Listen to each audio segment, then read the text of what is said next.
You people never learn, do you? The words cracked through the cold December air like a gunshot. Officer Doyle Hensley's palm struck the man's face so hard that the sound echoed off the granite steps of the Fulton County Courthouse. A thin streak of blood trailed down the man's lip, bright against his dark skin. His papers scattered across the steps: legal folders, a worn leather planner, a parking tag that fluttered against his shoe. Chambers 3. Reserved. People stopped. Two clerks in wool coats froze mid-step. A bailiff walking his therapy dog, Scout, halted as the German shepherd whined and tugged toward the man on the ground. The man didn't fight back. He straightened slowly, brushed the dust from his coat, and stared at the bronze plaque beside the door. Fulton County District Court. His voice, low and even, barely carried over the wind. Even justice bleeds today. Doyle stepped forward, hands still resting on the butt of his holster. I said, step back. You don't get to walk in there. You're under arrest for trespassing. The man's eyes met his calm, unflinching, almost sorrowful. A phone camera clicked. Someone whispered, "Isn't that the courthouse for the civil rights hearings?" No one moved. Doyle reached for the man's wrist and jerked it behind his back, snapping the cuffs so tight the metal bit into the skin. Scout barked once, a sharp protest that made Doyle flinch. The man inhaled deeply, steadying himself as if counting to 3. His voice was quiet, measured. "Officer, you're making a mistake. That right?" Doyle smirked. "You think I don't know your type? Always walking where you don't belong." The man didn't answer. He looked past Doyle, past the courthouse doors, to the American flag hanging limp in the winter breeze. It was barely moving, frozen, like the people watching. The morning light hit the steps, casting long shadows. "Take him inside," Doyle ordered. Another officer appeared, young, uneasy. "Sir, do we have confirmation?" "Just do it, Tanner." They dragged the man toward the metal detector. He stumbled once, but caught himself before falling. His shoes were polished, not new but cared for, and his fingers bore the faint marks of ink and paper cuts hands used to writing, not fighting. As they pushed him through security, Scout barked again. The bailiff tugged the leash, whispering, "What's gotten into you, girl?" The dog's tail wagged once, recognition shining in her eyes. Inside, fluorescent lights flickered against beige walls. The man's reflection ghosted across a framed portrait of Georgia's Supreme Court justices. He seemed to linger on it, a faint tightening in his jaw. Doyle shoved him into the holding room. "Sit." The man obeyed, wincing as the metal chair squealed beneath him. Doyle leaned against the table, arms crossed. "Name?" Silence. "I said, name." The man finally spoke. "Malcolm Reed." Doyle snorted. "Sure it is. You carrying ID, Mr. Reed? You took it. Then maybe it's fake." He grinned, tapping his report pad. "Let's see how far your story gets you." The door creaked open. Prosecutor Linda Walsh entered, her heels clicking a steady rhythm. She nodded to Doyle. "What's this about?" "Trespassing, possible forgery. Claims to be someone he's not." "He get violent?" "Not yet." Walsh sighed, flipping through the scattered folders. "He was found at the courthouse steps? Trying to enter without clearance. God, not another protester." She waved her hand. "Keep him until Judge Harper arrives. I'll prepare a short brief." When she left, Doyle leaned closer. "You must think you're special. Carrying documents with official seals.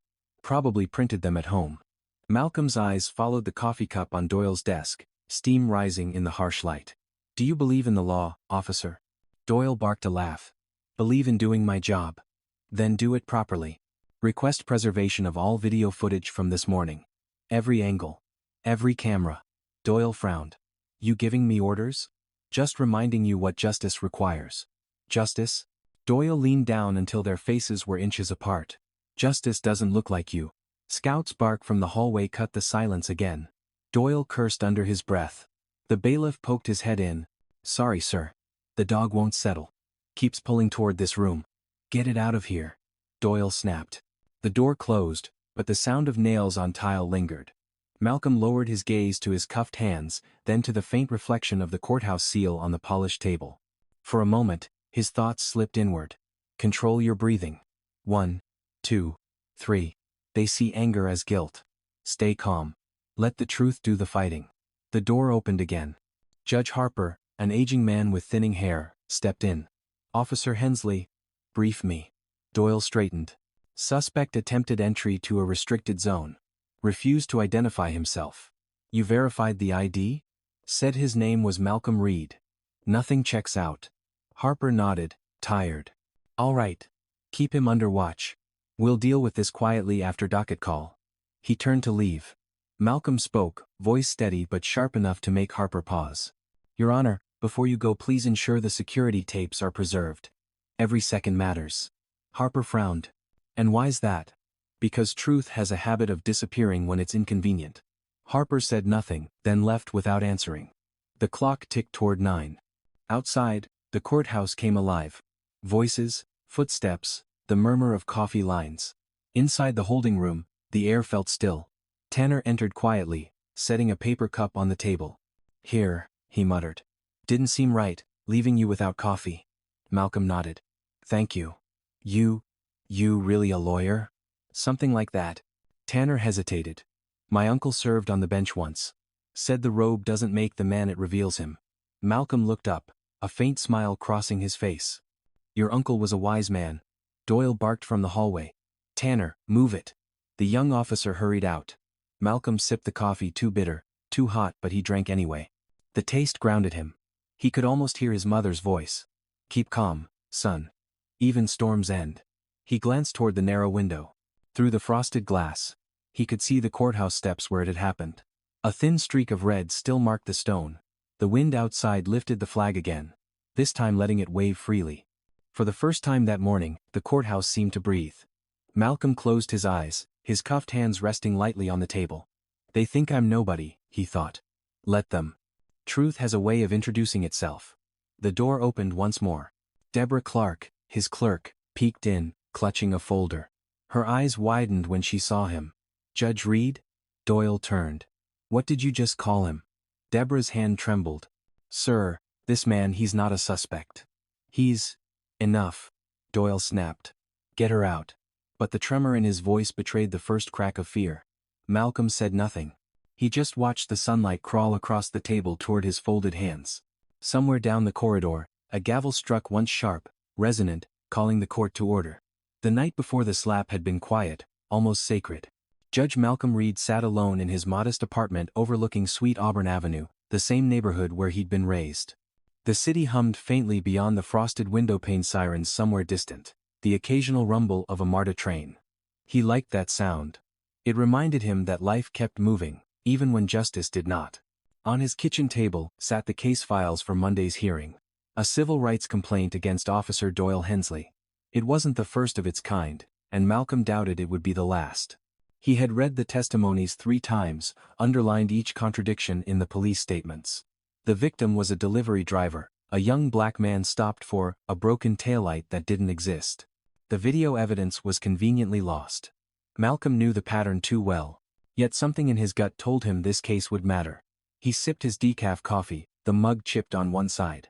Beside it lay the small walnut gavel he'd used since his first year on the bench. It bore an engraving worn faint with time. Justice is blind, but she knows your name. His mother had given it to him. He could still hear her voice from 30 years ago, standing on their tiny porch after his graduation. Promise me, son, don't let the robe change who you are. Let it remind you who you're meant to serve. He'd nodded then, too young to know how heavy that promise would become.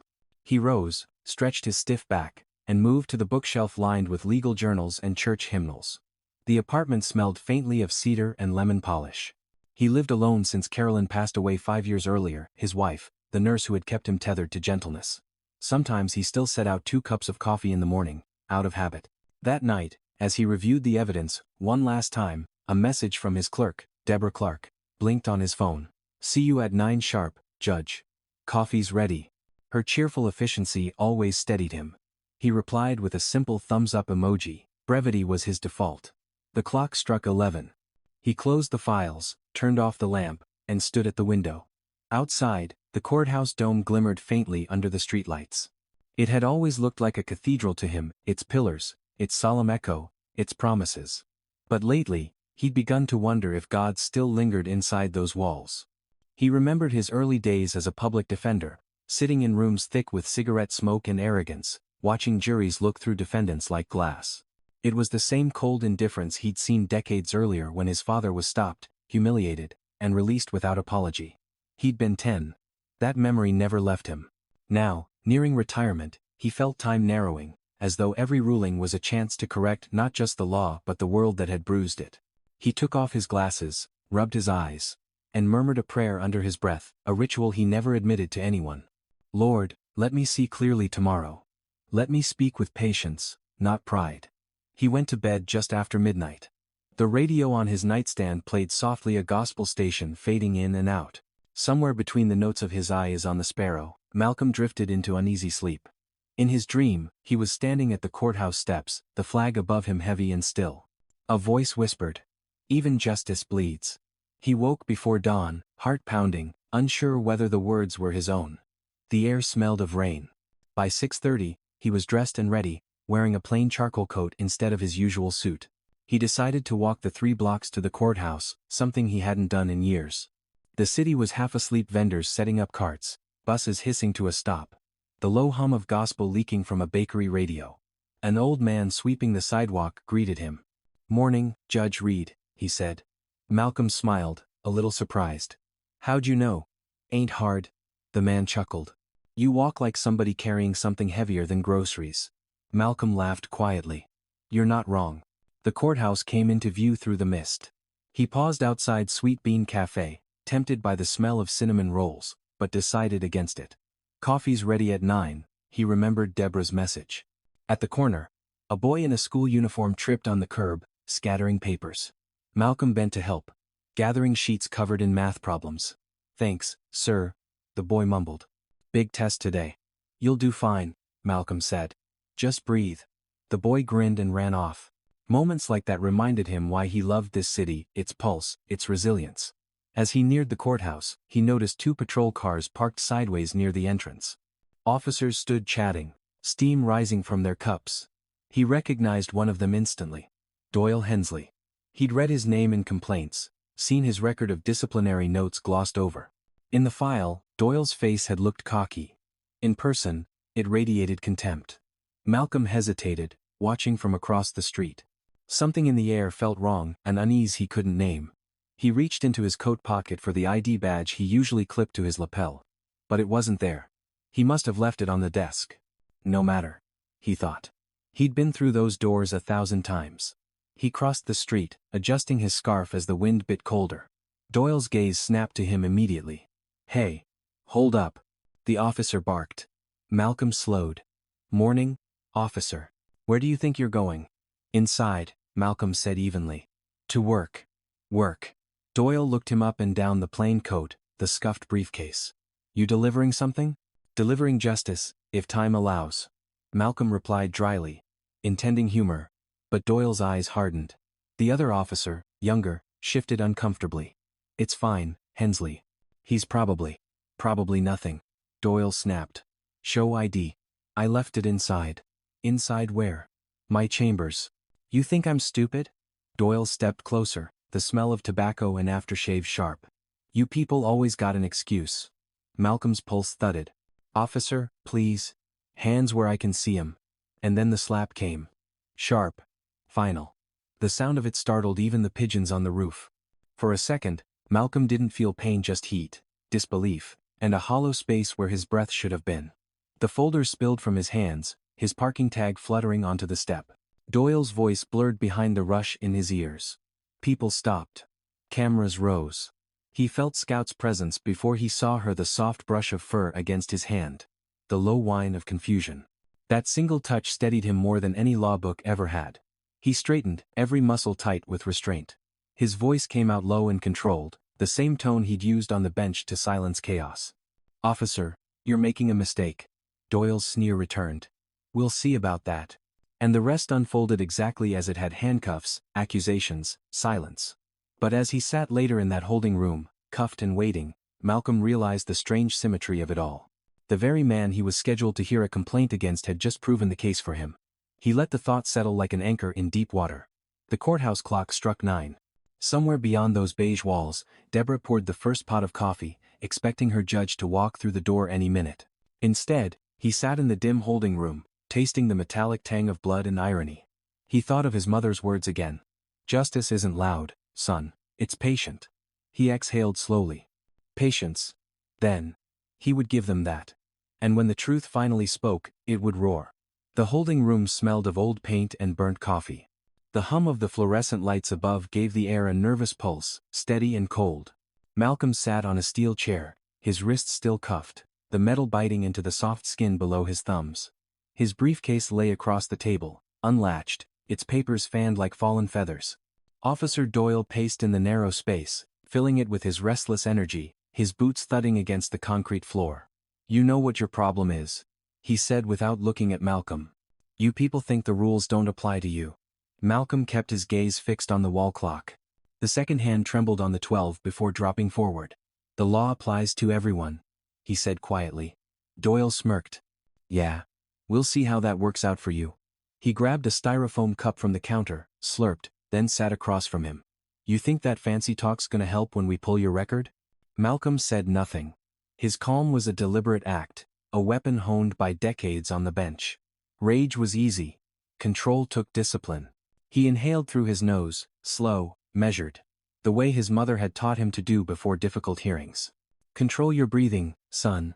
Let your silence speak first." The door opened, and Prosecutor Linda Walsh entered, the click of her heels breaking the monotony. She was mid-40s, sharp, efficient, the type who lived on caffeine and deadlines. She carried a tablet and a file folder already labeled. Incident Report. 12/12. She glanced briefly at Malcolm, her eyes cool, unreadable. "What's the story?" Doyle straightened. Caught him trying to enter restricted space. No ID. Possible forgery. Violent? Resisted at first. Did you use force? Minimal. Doyle said smoothly. Standard procedure. Walsh nodded without comment. Fine. We'll process him after the docket call. Malcolm spoke for the first time since she entered. "Ma'am, you should review the exterior security footage before filing any charge." Walsh looked up, faintly irritated. "And why is that?" "Because it will save you from embarrassment later." Doyle chuckled. He's full of jokes. Walsh turned to leave, but Malcolm's voice stopped her. "Every camera outside this courthouse records directly to a federal server. You'll find the footage there, unless someone decides to make it disappear." That earned him a look. Brief, sharp, and just uncertain enough to plant a seed. "We'll see," she said and left the room. Silence fell again. Doyle crossed his arms. "You some kind of lawyer?" "Something like that." "Well, maybe you should have known better than to mouth off to a cop." Malcolm smiled faintly. "Maybe a cop should have known better than to lie to a judge." Doyle's smirk faltered. "What did you say?" "Nothing you'll remember for long." The younger officer, Tanner, entered carrying a manila folder. His eyes flicked between them nervously. "The clerk's asking if she can see him. Says it's urgent." "Which clerk?" "Deborah Clark." Doyle frowned. "What for?" "Didn't say. Just looked pale." "Tell her to wait." Tanner hesitated. "Sir, she's insisting. Said it's about the docket." "Fine. 2 minutes." When Tanner left, Doyle leaned forward. "You better hope your friend keeps quiet. This little stunt you're pulling, whatever it is, it's gonna end bad." Malcolm's expression didn't change. Truth has a way of surviving bad endings. He could feel the tremor in his wrist subsiding. Every word Doyle spoke only tightened the rope he was weaving around himself. 2 minutes later, Deborah appeared in the doorway. Her face was pale, her voice careful. "Officer, may I speak to the suspect alone?" "No." "Then at least let me confirm his name for the record." Doyle gestured impatiently. "Fine. 2 minutes." She stepped inside. Their eyes met hers, wide with shock, his steady with warning. "Judge?" she whispered, barely audible. "What happened?" "A misunderstanding," Malcolm said softly. "Do me a favor, make sure the morning docket starts on time. And save a copy of everything from security." "Everything." "Yes, sir." "And, Deborah," he added, "stay calm. People reveal themselves in chaos." She nodded, swallowed hard, and left. Doyle's suspicion deepened. "What was that about?" "You'll find out soon enough. You keep talking like you know something." "I do," Malcolm said. "I know how fragile power is when it forgets who it serves." Doyle slammed his palm against the table. "You trying to threaten me?" "No. I'm reminding you of your oath." Tanner returned then, uneasy. "Sir, Judge Harper wants to see him. Says to bring the suspect to courtroom 2. Doyle grinned, relief washing over his face. "Finally. Let's put on a show." He hauled Malcolm to his feet. As they walked down the corridor, The courthouse buzzed with its usual Monday rhythm, clerks hurrying with files, officers chatting by vending machines, the distant thump of a copier. No one paid much attention to the handcuffed man in the plain coat. At the end of the hall, Scout sat beside Bailiff Henderson, tail thumping lightly. The dog perked up the moment she saw Malcolm, whining softly. Henderson frowned. "That's odd. She only does that for," Doyle cut him off. "Keep your dog quiet." They entered Courtroom 2. The space was half-lit, dust motes spinning in the slanted sunlight from the high windows. Judge Harper sat behind the bench, adjusting his glasses. He looked tired, irritated, his voice a monotone drone. "Let's make this quick. Officer Hensley, your report." Doyle launched into his version. A suspicious man. An argument. A minor altercation. He emphasized the words aggressive and non-compliant. Harper barely looked up. "And you verified his identity?" "Claims to be someone named Malcolm Reed. No record found yet." "Occupation?" "None provided." Harper sighed. "Mr. Reed, do you wish to make a statement?" Malcolm's voice was calm, but his tone carried the gravity of authority. "Only this, Your Honor. The truth you hear today will not match the one you see tomorrow." Harper frowned. "Meaning?" "Meaning the cameras outside will tell a different story than his report." Doyle scoffed. "There he goes again." "I would also request," Malcolm continued, "that all digital evidence be preserved under Rule 16.1 of Georgia's Discovery Statute." Harper blinked. "You seem familiar with procedure." "I should hope so." His gaze was steady, deliberate. "I've practiced it long enough." Walsh entered quietly, joining the bench with her tablet. "Your Honor," she said, "we might need to pause this hearing. The security feed is being reviewed as we speak." "Reviewed by whom?" Harper asked. "The Chief Judge's office." Doyle turned sharply. "What?" Walsh glanced at Malcolm. "Apparently there's interest from higher up." Harper rubbed his temple. "Fine. We'll reconvene when that's done." He banged his gavel. "Adjourned." As people began to shuffle, Doyle leaned close to Malcolm. "I don't know what game you're playing, but it ends here." "Games end," Malcolm said. "Justice doesn't." Doyle gritted his teeth and pushed him toward the door, muttering under his breath. Scout whined again as they passed, tail sweeping the floor. Malcolm met the dog's eyes briefly and smiled. That small recognition reminded him that not everything inside this building had forgotten decency. Back in the holding room, he was uncuffed and left alone. Through the narrow window, he could see the courthouse courtyard, the flag moving now in the wind. He thought of his mother's words again. "Be patient." He could almost hear Carolyn's laughter too, the way she used to tease him for taking his work home. "You can't fix every broken system, Mal." "Maybe not," he had said once. "But I can make the cracks visible." And here they were, wide open, sunlight already seeping through. He knew what was coming. Deborah had seen the truth. The Chief Judge's office had seen it too. All he had to do was wait for the evidence to reach the right eyes. Doyle's arrogance had already written its own verdict. Somewhere outside, the courthouse clock struck 10. Each chime sounded clearer, louder, as if the building itself was preparing to listen. Malcolm folded his hands, the faintest smile on his face. Patience.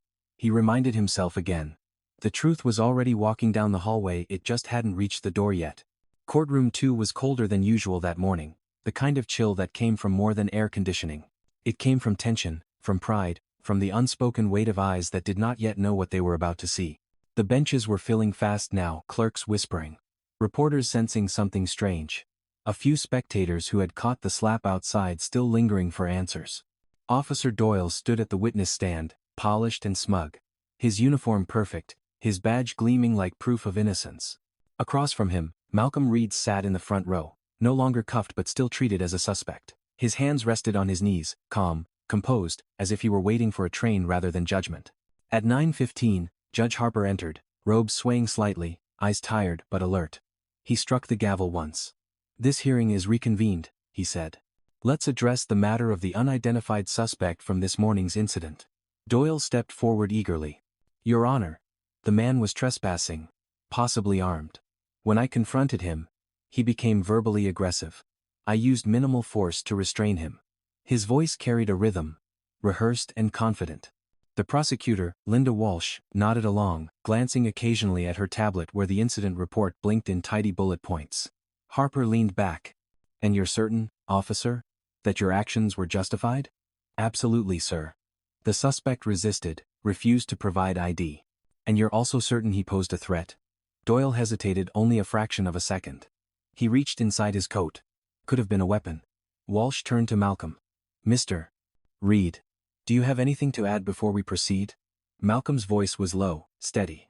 Only that truth doesn't require rehearsal. Harper frowned. This is not a courtroom for riddles. No, Malcolm replied softly. But it's becoming one for lies. The words cut through the room like the first crack in a frozen lake.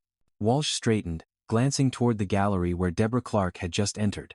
The young clerk held a flash drive in her hand, knuckles white around it. She approached the bench, whispered to Walsh, and handed it over. Walsh connected it to the tablet, brows furrowing. Your Honor, she said, this file just came from the Chief Judge's office security footage from the front steps. Play it, Harper ordered. Doyle shifted uncomfortably, his jaw tightening. The lights dimmed slightly, as the screen behind the bench flickered to life. The video began without sound. The gray morning. The courthouse steps. Doyle standing tall. Malcolm walking toward the entrance. The crowd leaned forward. Then the image froze the moment Doyle raised his hand. The slap was unmistakable. The silence in the courtroom grew heavy. Electric. Harper's hand went still on the gavel. Walsh turned to Doyle. Is this your minimal force? Doyle's face flushed. The footage doesn't show context. He was threatening me. Play the audio, Harper said. The next moment, Doyle's voice echoed through the courtroom, amplified, cruel. You people never learn, do you? The echo lingered like smoke. Someone in the gallery gasped. Deborah closed her eyes. Even Scout, sitting obediently beside Bailiff Henderson, whimpered softly as if sensing the ugliness of it. Harper's voice was slow, controlled.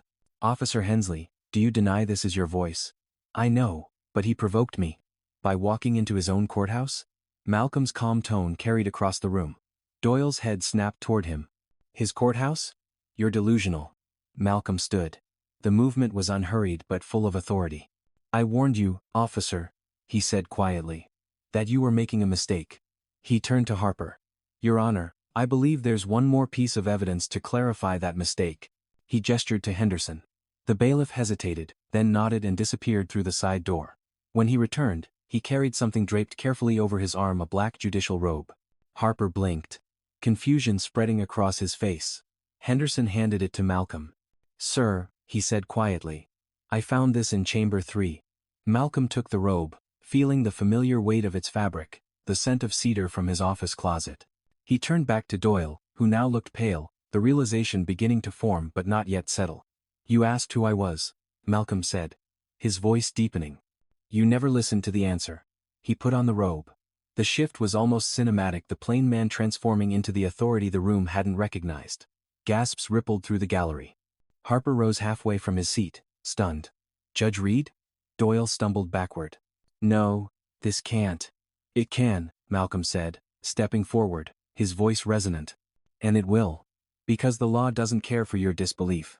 He walked past the defense table, past the prosecutor, and stopped behind the bench. Harper, shaken, stepped aside.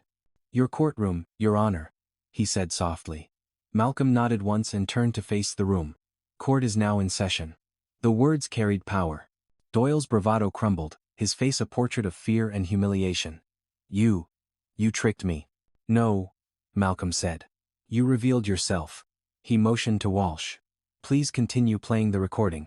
The footage resumed Doyle's threats, the rough shove, Malcolm's restraint. Then the sound of Scout barking, the only voice of protest that morning.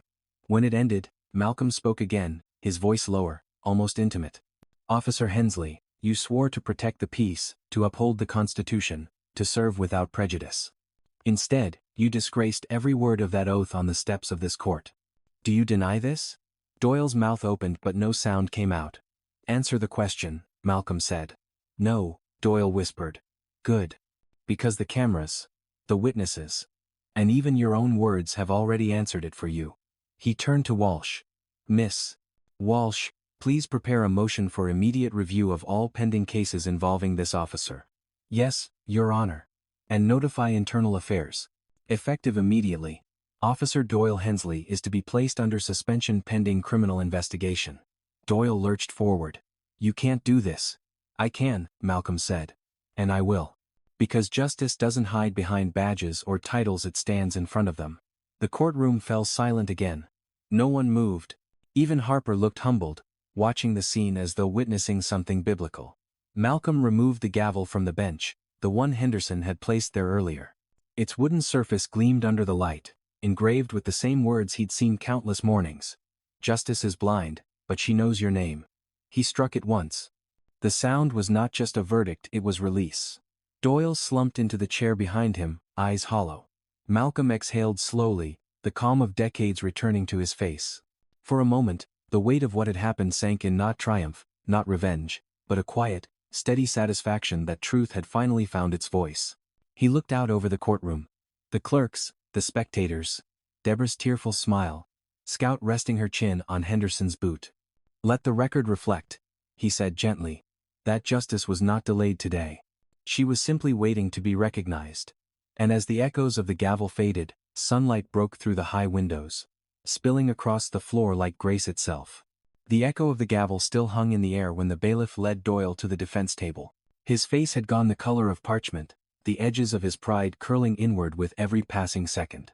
The room remained in stunned silence, a silence so deep it seemed to swallow the sound of breathing. Judge Malcolm Reed stood behind the bench now, the black robe draped over his shoulders like a cloak of memory. His eyes were steady, his tone restrained but resonant. The calm of a man who had carried the law too long to wield it recklessly. "Officer Doyle Hensley," he began, "you have been accused not just of assault, but of violating the very foundation of your duty, the trust between law and citizen." Doyle looked up, sweat glistening at his temple. "I didn't know who you were," he said hoarsely. "If I had—" Malcolm cut him off with a small gesture. "That's precisely the problem. Justice is not conditional on recognition. You saw a man, not a title. You saw his color, not his humanity."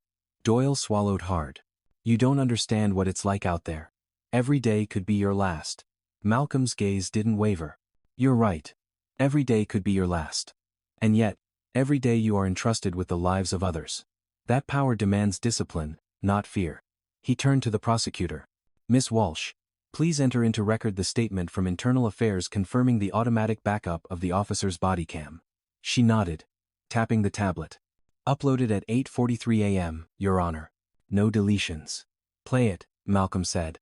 The speakers crackled before a clear image filled the screen. Doyle on the courthouse steps, shouting, the slap, the taunting words. It was worse than the first video, because now it came from Doyle's own perspective. The angle showed Malcolm's calm face, the refusal to strike back. There was no threat, no resistance, only quiet dignity. A murmur rippled through the courtroom. Harper, seated off to the side, lowered his head. When the video ended, Malcolm let the silence stretch. "Let the record show," he said, "that restraint and composure are not signs of weakness. They are the very strength this uniform forgot." Doyle's voice broke. "You don't know me. You don't know what I've seen." "Then tell us," Malcolm said softly. "What have you seen?"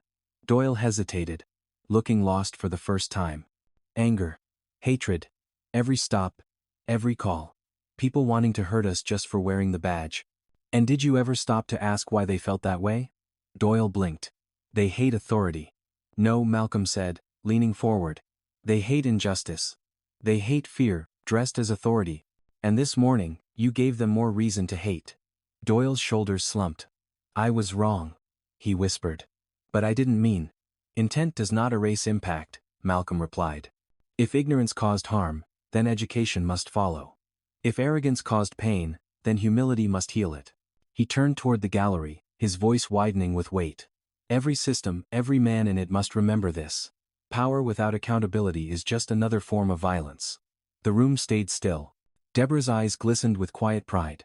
Scout shifted by the bench, letting out a soft sigh. Malcolm continued, his tone gentler now. "Officer Hensley, this court will not decide your final punishment today. That belongs to a higher review. But this room, these people, will remember what justice looks like when it stands without uniform, when it speaks without shouting." He looked to the prosecutor. "Miss Walsh, I order an immediate review of all past arrests conducted under this officer's supervision. And I recommend that all internal oversight policies regarding use of force be publicly disclosed." "Yes, Your Honor," Walsh said. "I'll file it today." "Good. And make sure the record includes this." He paused, eyes drifting to the sunlight crawling up the marble wall. The law may be blind, but she feels every wound inflicted in her name. He struck the gavel once more. The sharp sound broke whatever invisible spell held the room. Reporters scribbled, spectators whispered. Officers exchanged uneasy glances. Doyle sat down heavily, covering his face with both hands. When the courtroom cleared, Harper approached quietly. "Malcolm," he said, voice low, almost ashamed. "I didn't see it. I didn't see any of it." Malcolm gave a tired smile. "That's the point, Robert. None of us do, until it touches our own skin." Harper nodded slowly. "You handled it with grace." "I don't think I could have." "Grace," Malcolm murmured, "is the only thing that keeps justice human." Deborah lingered by the doorway, holding a stack of files. "Judge Reed, should I cancel the rest of your morning docket?" He looked at her, the fatigue beginning to settle in. "No. We finish what we start. Justice doesn't take recess." She smiled faintly. "Yes, sir." As Harper and Walsh left, Malcolm turned back toward Doyle, who still sat staring at the floor. "Officer," he said quietly, "I won't lecture you further. But I want you to remember something. A man's worth isn't proven by the power he holds, it's revealed by how he uses it when he thinks no one is watching." Doyle looked up, eyes red. "What happens now?" "Now?" Malcolm said, straightening. "Now, the system you served will judge you. And I'll make sure it does so fairly. Because fairness is the one mercy we owe even to those who've forgotten it." Doyle nodded faintly, defeated. As the bailiff approached to escort him out, Scout rose and trotted toward Malcolm, resting her head against his leg. He reached down and scratched behind her ear, a gesture that steadied his trembling fingers. "Good girl," he whispered. "You knew before anyone else did." The courtroom emptied slowly, the murmur fading into the corridors. Outside, news vans were already parking along the street, microphones waiting for a quote that would fit into 30 seconds. Inside, Malcolm stayed behind, staring at the empty seats. He thought about Carolyn, how she would have teased him. "You finally made headlines, Mal. Just couldn't pick a quiet week, huh?" He smiled at the thought, the ache behind it soft but constant. He gathered his notes, the gavel, the robe folded neatly over his arm. When he stepped into the hallway, Deborah was waiting with his coffee. "Still warm," she said. "You earned it." "Thank you," he replied. They walked side by side down the marble corridor. "Do you think people will remember today?" she asked. "They will," he said. "Not because a judge stood up, but because a man refused to stay down." At the entrance, the sunlight was brighter now, pouring through the glass doors. The same steps where he had been humiliated only hours ago gleamed under the light. Doyle's footprints still marked one edge of the stone, dark and wet from his boots. Malcolm paused there, staring at it. "Even justice bleeds," he whispered again. "But she heals too." Deborah didn't speak. She didn't need to. The wind carried the scent of rain and exhaust, city life resuming as if nothing had happened. But everything had. He could feel it, the subtle shift in the air, the ripple of awareness moving outward from this building. Somewhere, someone would think twice, before acting out of hatred. Somewhere, another officer would remember the lesson etched into this morning. And that, Malcolm thought, was enough for now. He took one last look at the courthouse doors, then turned to Deborah. "Come on," he said quietly. "We've got a full docket." She smiled through her tears. "Yes, Judge." And as they walked back inside, Scout trotting faithfully at their heels, the courthouse clock struck noon, its echo rolling through the halls like a heartbeat reminding the city that justice, though wounded, was still alive. 6 months later, spring had returned to Atlanta, softening the hard edges of winter. The air outside Fulton County Courthouse smelled of wet magnolia and street coffee, and the city moved with its usual rhythm, impatient, alive, half listening to its own heartbeat. Inside, Judge Malcolm Reed walked slowly down the familiar marble corridor, his steps echoing faintly beneath the high ceiling. He still wore the same black robe, though the weight of it felt different now, lighter somehow. No longer just a symbol of duty but of survival. The plaque near the entrance, newly polished, read "Integrity Restored, December 12th Hearing." No one had asked for the inscription. It had simply appeared one morning, courtesy of Deborah and a few courthouse staff who decided that what happened that day deserved to be remembered. The slap had become legend, a cautionary tale in law schools and police academies across the state. Officer Doyle Hensley was now inmate #42763 at the federal penitentiary in Talladega, serving a 20-year sentence for assault, falsifying reports, and obstruction of justice. The video footage had gone viral for weeks, dissected by every news channel, praised by civil rights leaders, condemned by talk show cynics, but the noise faded eventually, as it always did. What remained were the quiet ripples, new policies, reform training, a small rise in public trust. It wasn't redemption, not yet, but it was a start. Malcolm didn't care for headlines.